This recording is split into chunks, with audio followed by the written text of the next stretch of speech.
Republican Senators Ted Cruz and Lindsey Graham announcing the Judiciary Committee will subpoena Dorsey, saying, quote, the Judiciary Committee wants to know what the hell is going on.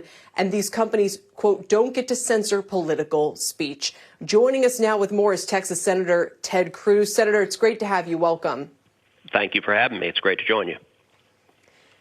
So I'd like to kind of pare back and kind of really get to the core of this issue here, because there's so much confusion around what big tech can and can't do and should or shouldn't do.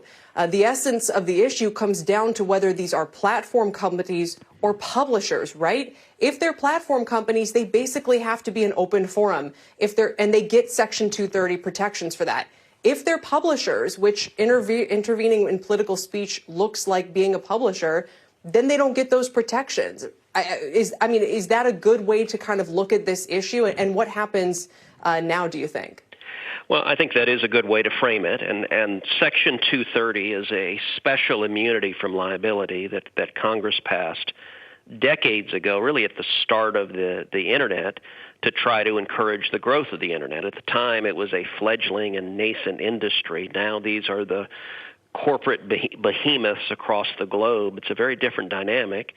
And when Section 230 was passed, big tech was providing a neutral public forum. They aren't anymore, and we've been seeing big tech get more and more aggressive on censoring and silencing voices they disagree with. That being said, the last 24 hours marked a dramatic escalation, and they've crossed a new line. It started yesterday, where both Twitter and Facebook blocked a story from the New York Post alleging evidence of corruption concerning Joe Biden and his son and Ukraine. And the New York Post wrote the article, and Twitter prohibited anyone on the platform from tweeting or posting the article. In fact, they blocked the New York Post itself from tweeting their own article. Then today, the Twitter doubled down. There was a second story from the New York Post alleging corruption, again in the Biden family, this time concerning Communist China, and they're receiving millions of dollars from Communist China. Twitter once again blocks anyone from tweeting that story. And it's the first time I'm aware of big tech being brazen enough to directly censor a major media outlet and to block anyone from communicating a story published on a major media outlet. Right. And Senator, here's the thing about this that's so fascinating to me. Are they not then inviting the loss of Section 230 protections? So if they're acting like publishing companies, aren't they going to be stripped of those protections? Section 230 only applies to online platforms that are not moderating content. The only exemption you get is if the content is literally obscene or otherwise offensive. Offensive does not mean political speech. So don't these actions mean they shouldn't be covered under Section 230? Well, I think that's absolutely right. And I think you're seeing growing congressional skepticism of the monopoly power exercised by big tech and their willingness to abuse that power.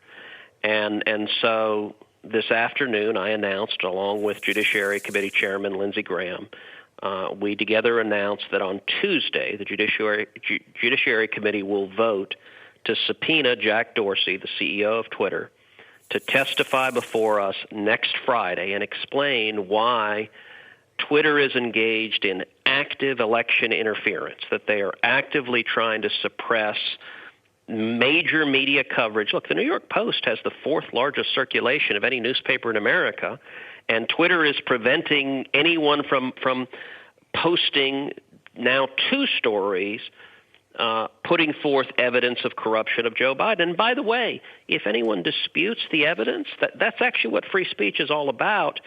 You know, we were talking about Section 230 a second ago. If the New York Post stories turn out to be wrong, they can be sued for defamation. They can be hauled into court, and they're subject to damages. Exactly. Twitter isn't. Twitter gets immunity under Section 230 that the New York Post and every other media outlet doesn't get. Right, and that was an extension of the fact that back in the day, libraries and bookshops and newsstands couldn't be sued for defamation. So these platforms exist at scale because they're basically seen as giant newsstands. They're treated the same way under the law. But if they're not acting in that same way, they lose those protections, don't they? I mean, my question is, who is it, a prosecutor now? I mean, what next steps would be taken to say, okay, you are literally claiming that you are acting in a manner that a publishing person would act. Therefore, you could be liable for all the content on your platforms. And again, investors, the shares are only down about 2% today, but this would potentially undermine their entire existence. So the issues are potentially enormous here. If these companies say, yes, we're publishers, wouldn't they lose those protections? Well, I think there are a host of avenues it could come from. It's not likely to come from a prosecutor because it's not likely to be a criminal action.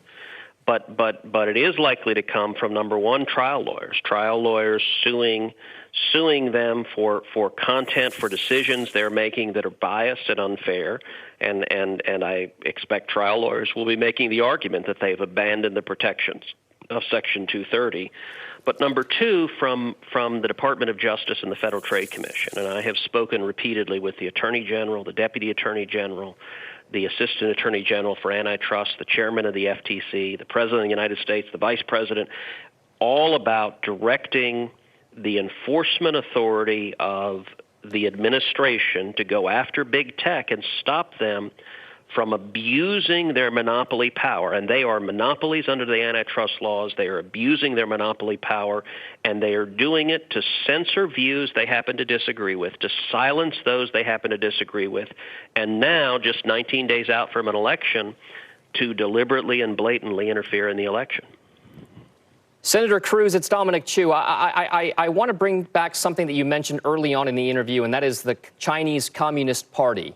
Yes. It seems to me as though the battle that the U.S. is going to have that's of real consequence over the next 50, maybe even 100 years or more, is going to be with China, and it's going to be on the technological front. There's going to be a battle for superiority, and the U.S. is going to be in a heated one. If you start going after big technology companies in America, like the ones that you were mentioning right now, is there a fear that we will lose our competitive advantage in a fierce battle for technological supremacists with the likes of China or others in the coming decades? Well, Dom, I don't think there's a fear or a risk of that. I agree with the premise of your question. I think China is the single greatest geopolitical threat facing the United States for the next century. I also don't think the answer to how we compete with China is to utilize the same strategies Communist China does of censoring any views that they disagree with. Who in their right mind would want a handful of Silicon Valley billionaires deciding which Americans get to speak and which Americans don't get to speak? Who in their right mind would want them having the ability to determine election results?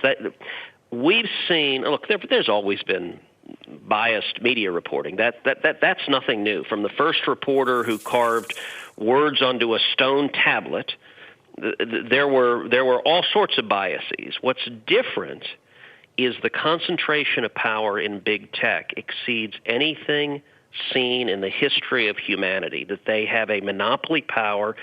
They dwarf the size that Standard Oil was when it was broken up under the antitrust laws. They dwarf the size that AT&T was when it was broken up under the antitrust laws. And their role fundamentally has a greater impact on our democracy than either telephones or oil, which is information and communication and speech.